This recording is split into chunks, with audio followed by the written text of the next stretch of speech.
Hello बच्चों, देखिए ये हैं सूरदास जी और हम आज पढ़ने जा रहे हैं क्लास 10 चैप्टर नंबर 1 सूरदास के पद। तो सूरदास देख रहे हैं आप लोग, चलिए पद देख लेते हैं इनके। तो ये हैं आपके सूरदास के पद। इसमें पहला पद है, ऊधो तुम हो अति बड़भागी, अपरस रहत सने तगाते, नाहिन मन अनुरागी, पुरैन पात रहत जल भीतर, तारस देह न दागी, जो जल महा तेल की गागरी, बूंद न ताको लागी, प्रीति नदी में पाँव न बोर्यो, दृष्टि न रूप परागी, सूरदास अबला हम भोरी, गुर चाटी जो पागी। चलिए भावार्थ देख लेते हैं। तो इसमें सूरदास जी कहते हैं, प्रस्तुत पंक्तियों में गोपियाँ जो हैं वो ऊद्धव जो कृष्ण के मित्र थे उन पर व्यंग्य करते हुए, यानी कि उनको ताना मारते हुए कह रही हैं कि तुम बड़े भाग्यवान हो, हे ऊद्धव तुम बहुत भाग्यवान हो जो तुम अभी तक कृष्ण के प्रेम के चक्कर में नहीं पड़े हो। गोपियों के अनुसार ऊद्धव उस कमल के पत्ते के समान है जो हमेशा जल में रहकर भी उसमें डूबता नहीं है और ना ही उसके दाग धब्बों को खुद पर आने देता है। यानी कमल का जो पत्ता होता है आपने देखा होगा, जल के बीचों बीच रहता है, लेकिन ना तो पानी उसे स्पर्श कर पाता है और ना ही किसी गंदगी का उस पर कोई असर होता है। गोपियों ने फिर उद्धव की तुलना किसी तेल के मटके से करते हुए कहा है कि जो निरंतर जल में रहकर भी उस जल से खुद को अलग रखता है, तुम उसी की तरह हो। यही कारण है कि गोपियाँ उद्धव को भाग्यशाली समझती हैं, जबकि वे खुद को भागिन अबला नारी समझती हैं, क्योंकि वह बुरी तरह कृष्ण के प्रेम में पड़ चुकी हैं। उनके अनुसार श्री कृष्ण के साथ रहते हुए भी उद्धव ने कृष्ण के प्रेम रूपी दरिया में कभी पाँव नहीं रखा। यानी कि वो कहती हैं कि तुमने तो उद्धव कभी प्रेम रूपी दरिया में पाँव तक नहीं रखा, तुम क्या प्रेम समझोगे, और ना ही कभी उनके रूप सौंदर्य का दर्शन किया। जबकि गोपियाँ कृष्ण के प्रेम में इस तरह पड़ चुकी हैं मानो जैसे गुड़ में चींटियाँ लिपटी रहती हों। नेक्स्ट पद देखते हैं, मन की मन ही मांझ रही, कहिए जाई कौन पे ऊधो, नाही परत कही, अवधि आधार आस आवन की, तन मन विथा सही, अबिन जोग संदेश सुनि सुनि बिरहिनी विरह दही, चाहती हुती गुहारी जितैते, उतते दार बही, सूरदास अब धीर धरई क्यों मर जादा न लही। तो गोपियाँ कहती हैं उद्धव से अपनी पीड़ा यानी अपना दुख बताते हुए कि श्री कृष्ण के गोकुल छोड़ चले जाने पर, यानी श्री कृष्ण जब गोकुल छोड़कर मथुरा चले गए थे तो उनके मन में स्थित कृष्ण के प्रति प्रेम भावना मन में ही रह गई थी।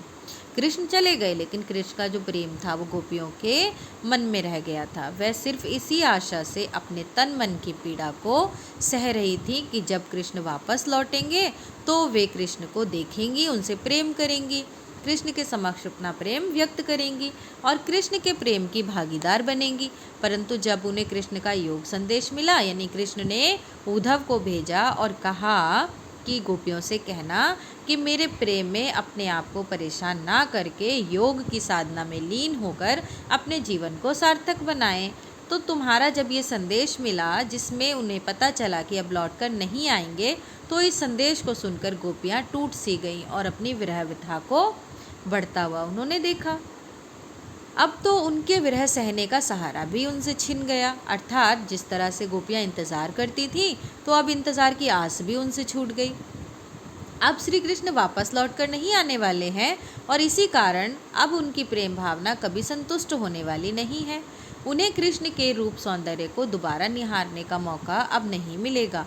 उन्हें ऐसा प्रतीत हो रहा है कि अब वह हमेशा के लिए कृष्ण से बिछुड़ चुकी हैं और किसी कारणवश गोपियों के अंदर जो धैर्य बसा हुआ था, तो वो कहती हैं कि हमारे अंदर जो धैर्य बसा हुआ था अब वह टूट चुका है।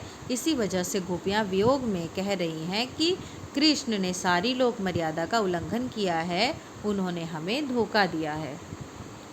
नेक्स्ट पद देख लेते हैं, हमारे हरि हारिल की लकड़ी, मन क्रम वचन नंद नंदन, उरिय दृढ़ करी पकड़ी, जागत सोवत स्वप्न दिवस निसी, काना काना जकरी, सुनत जोग लागत है ऐसो क्यों करुई ककड़ी, सुतो व्याधि हमको ले आए, सूतो व्याधि हमको ले आए, देखी सुनी न करी, ये तो सूरति नहीं ते सौंपो जिनके मन चकरी। तो सूरदास जी यहाँ क्या कहते हैं? सूरदास जी इन पदों में कहते हैं गोपियों से, गोपियाँ उद्धव से ये कह रही हैं कि हमारे हृदय में श्री कृष्ण के प्रति अटूट प्रेम है, जो कि किसी योग संदेश द्वारा कम होने वाला नहीं है, बल्कि इससे उनका प्रेम और भी दृढ़ यानी पक्का हो जाएगा।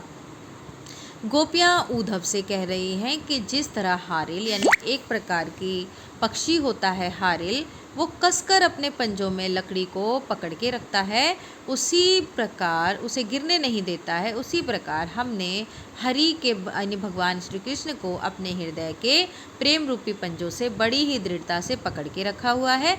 हमारे मन में दिन रात केवल हरि ही बसते हैं। यहाँ तक कि हमने सपने में भी हरि का नाम रटते रहते हमने देखा है। हम अपने सपने में भी उनका नाम ही रटते रहते हैं, और इसी वजह से हमें तुम्हारा ये योग संदेश किसी कड़वी ककड़ी की तरह लग रहा है। हमारे ऊपर तुम्हारे संदेश का कोई असर नहीं होने वाला है, इसलिए हमें इस योग संदेश की कोई आवश्यकता नहीं है। फिर आगे गोपियाँ कहती हैं कि तुम यह संदेश उन्हें सुनाओ जिनका मन पूरी तरह कृष्ण की भक्ति में डूबा ना हो। शायद वह ये संदेश सुनकर विचलित हो जाए, पर हमारे ऊपर तुम्हारे संदेश का कोई भी असर नहीं पड़ने वाला है ना। तो वो इस प्रकार कहती हैं कि हम जो है नहीं मानने वाले तुम्हारी बात को।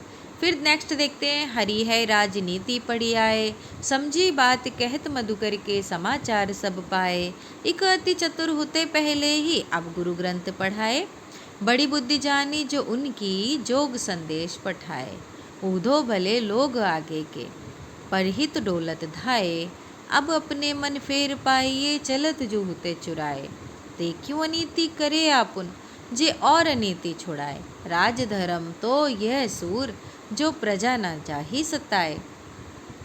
तो प्रस्तुत पद में जो है क्या कह रहे हैं अब सूरदास कि हमें यह बताने का प्रयास किया है कि किस प्रकार गोपियाँ श्री कृष्ण के वियोग में यानी उनसे अलग होकर खुद को दिलासा दे रही हैं। सूरदास गोपियों के माध्यम से कहते हैं कि कृष्ण ने राजनीति पढ़ ली है। राजनीति का अर्थ समझते हो ना, इंसान अपने लिए जो है बातों को घुमा फिरा कर कहता है कि बस अपना काम निकल जाए, जो कि मधुकर यानी उद्धव को भंवरा कहा है यहाँ पर, के द्वारा सब समाचार प्राप्त कर लेते हैं और उन्हीं को माध्यम बनाकर संदेश भी भेज देते हैं। तो इसमें आगे कहता है, उद्धव जिसे यहाँ भंवरा कहकर दर्शाया गया है वह तो पहले ही चालाक है, परंतु श्री कृष्ण के राजनीति का पाठ पढ़ाने से अब वह और भी चतुर हो गया है। तो भगवान श्री कृष्ण ने तो राजनीति पढ़ी ली और क्या किया, उद्धव को भी राजनीति पढ़ा दी। तो कहती हैं एक तो पहले ही चतुर थे और अब तो और ज़्यादा चालाक हो गए, और हमें अपने छल कपट के माध्यम से बड़ी चतुराई के साथ श्री कृष्ण का योग संदेश दे रहे हैं कि जो है अपना प्रेम छोड़ दो और राजनीति जो है योग में डट जाओ, अपने जीवन को सार्थक बनाओ। श्री कृष्ण की बुद्धि की तो दाद देनी पड़ेगी, जो हमें इस उद्धव यानी उद्धव के जरिए संदेश दे रहे हैं, जिससे हम उन्हें भूल जाएं ऐसा तो कतई नहीं होगा, लेकिन यहाँ इससे हमारा मन तो हमें वापस मिल जाएगा, जो कि कृष्ण यहाँ से जाते समय चुरा कर ले गए थे। यानी कृष्ण जब चले गए थे तो हमारा मन ले गए थे, अब वो कहते हैं कि हमारा मन वापस कर दो, है ना, हमारा मन मिल जाएगा। उनके अनुसार बड़े लोग तो हमेशा दूसरों की भलाई के लिए परिश्रम करते हैं, पर गोपियों को यह बात समझ में नहीं आ रही कि जो श्री कृष्ण दूसरों को न्याय का पाठ पढ़ाते हैं, वे स्वयं उनके साथ इतना बड़ा अन्याय कैसे कर सकते हैं। उनके अनुसार किसी भी राजा का परम कर्तव्य यही होना चाहिए कि वह अपनी प्रजा के सुख दुख का ख्याल रखे, परंतु यहाँ तो कृष्ण स्वयं ही उन्हें दुख दे रहे हैं। उन्हें अपना कर्तव्य निभाना चाहिए और गोपियों के समक्ष प्रस्तुत होकर उन्हें दर्शन देने चाहिए, जिससे उनके हृदय में हो रही विरह पीड़ा शांत हो जाए। लेकिन क्या कह रहे हैं कि अब मैं लौट कर नहीं आऊँगा और तुम जो है योग साधना करके अपने जीवन को ज्ञान की तरफ ले जाओ, इस प्रेम को त्याग दो।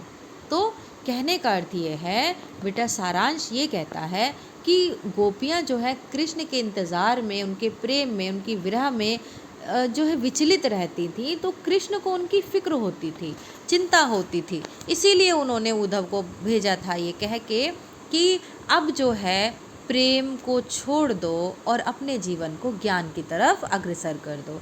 लेकिन वो तो प्रेम की पक्की थी, वो कैसे मान जाती बात को, है ना। तो आप लोगों को इस तरह की व्याख्या कराते हुए मुझे बहुत अच्छा लगा। उम्मीद है कि आपको समझ में आई होगी। और अगर आपका कोई क्वेश्चन हो, कोई क्वेरी हो, तो आप मुझे कमेंट बॉक्स में कमेंट करके लिख सकते हैं, आपको आंसर ज़रूर मिलेगा। दूसरा, मेरे चैनल को सब्सक्राइब ज़रूर करें, वीडियो को लाइक करें, और ऐसी ही वीडियो जल्दी जल्दी आपको मिलती रहेंगी। धन्यवाद।